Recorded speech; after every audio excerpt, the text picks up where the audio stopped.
মন্ত্রপাঠ করছিস? খাওয়ার সময় খেয়েছি একটা। Hey guys, welcome back to my channel. This is day 3 of my series of Shillong mishaps, and this is Zantra, your not so famous travel content maker. সকাল সকাল ready হয়ে যাওয়া is not an easy task, I tell you. সকালবেলা তো উঠে গেছিলাম। So আমাদের next plan ছিল হচ্ছে আমরা আমাদের হস্টেল থেকে, যেটা আমরা রাত্রিরে কোনো মতে পেয়েছি, আমরা বুকিং করতে পেরেছিলাম অ্যান্ড পৌঁছেও গেছিলাম। তো আমাদের সকালবেলা প্ল্যান ছিল আমরা হস্টেল থেকে বেরিয়ে আমরা ফার্স্ট বাইক নেব, দেন আমরা যাব হচ্ছে কামাখ্যা টেম্পলে। সো অ্যাকর্ডিংলি তাই আমরা রেডি হয়ে আমরা বেরিয়ে পড়লাম। অ্যান্ড ফার্স্ট টাইম আমি কোনো ডেস্টিনেশনে গিয়ে আমি লোকাল বাসে ট্রাভেল করেছি। তো লোকাল বাসে ট্রাভেল করে আমরা পৌঁছালাম, বাইকের সমস্ত কাগজপত্র রেডি হয়ে যখন গেল, আলটিমেটলি বাইকটা আমাদের হাতে এলো। আমরা সেটা নিয়ে একদম কোনো দেরি না করে সোজা চলে গেলাম হচ্ছে কামাখ্যা টেম্পলের দর্শন করতে। And this Kamakhya temple, it's a part of 51 Shakti Peeths. It's among one of those Shakti Peeths, and this temple specially, it symbolizes feminine power and fertility. So মেয়েদের জন্য নাকি এই মন্দিরটা, and it's a very beautiful মন্দির। হ্যাঁ, খুব সুন্দর premises, খুব সুন্দর।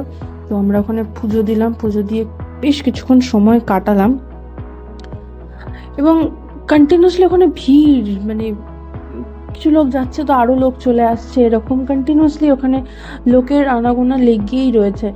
সো মন্দিরটা একটা আলাদা শান্তি আছে। কেউ যদি কখনো গুয়াহাটি গিয়ে থাকো, দেন প্লিজ এই মন্দিরটা তো মাস্ট একটা জায়গা যেখানে তোমাকে যেতেই হবে। তুমি একটা অদ্ভুত রকমের শান্তি কোনোভাবে ফিল করতে পারবে ওখানে গেলে। এই মন্দিরের অনেক হিস্টোরিক্যাল অ্যান্ড সিগনিফিকেন্স আছে। এখানকার বিগেস্ট ফেস্টিভ্যাল হচ্ছে অম্বাবুচি মেলা, যেটা আর কি জুন মাসে হয়ে থাকে। অ্যান্ড সেই সময় প্রায় 3 দিনের কাছাকাছি মন্দির বন্ধ থাকে, দেন 4th ডেতে আবার মন্দির খোলা হয়। সো আমরা ওখানে কিছুক্ষণ সময় কাটিয়ে নেক্সট ব্রেকফাস্ট করে ওখান থেকে বেরিয়ে পড়লাম আমাদের নেক্সট জার্নির উদ্দেশ্যে। বেশ ভালো জায়গাটা, খুব সুন্দর জায়গাটা। এখান থেকে ভিউটা অসাধারণ লাগছে। নিচে হাইওয়েটা, যেখান থেকে আর কি পুরো এই পাহাড়ের থেকে ভিউটা দেখা যাচ্ছে গুয়াহাটি। আমরা ওই রাস্তা দিয়ে উঠে উঠে উঠে উঠে এসছি। ঘোরাটা সম্পূর্ণ হচ্ছে কিসের দ্বারা? আমাদের সাওয়ারির দ্বারা। সাওয়ারিটা হচ্ছে এটা, যেটা আর কি এই যে বাইকটা দেখতে অসাধারণ। আমার না চালাতে ইচ্ছা করছে খুব বাইকটা দেখে। আর এই হচ্ছে গোটা ভিউ।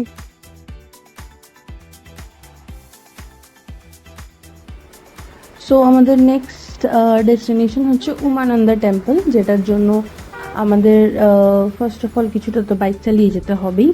দেন আমাদের ওখান থেকে একটা লঞ্চ ধরে বা বোট ধরে আমাদের একটা ছোট্ট টাইনি রিভারিন আইল্যান্ডে যেতে হবে। সো এই রিভারিন আইল্যান্ডটার নাম ব্রিটিশরা রেখেছিল পিকক আইল্যান্ড, বিকজ এটা সামহাও নাকি পিককদের মতন দেখতে, পিককের স্ট্রাকচারের মতন দেখতে।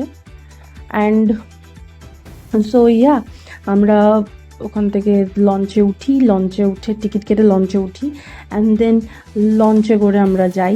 এবং মানে ইম্পর্টেন্ট থিং, আমরা ওখানে গিয়ে দেখি রোপওয়েরও ব্যবস্থা রয়েছে। দূরে যখন লঞ্চে আমরা উঠেছিলাম, দূরে তার দেখতে পাচ্ছিলাম, অ্যান্ড সেখানে কেবল কারও দেখতে পেয়েছি।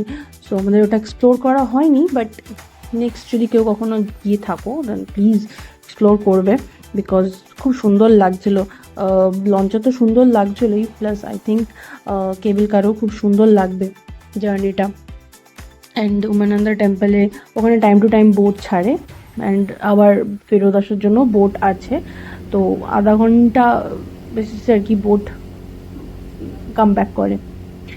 তো তো ওখানে আমরা গেলাম, মন্দির দেখলাম, মন্দির দেখে আমরা তারপর নেক্সট আমাদের হস্টেলে আবার ফেরত আসলাম, বিকজ আমাদের গুয়াহাটিতে থাকার আর প্ল্যান ছিল না, আমরা এবার শিলংয়ের উদ্দেশ্যে বেরোবো। So tune up for that.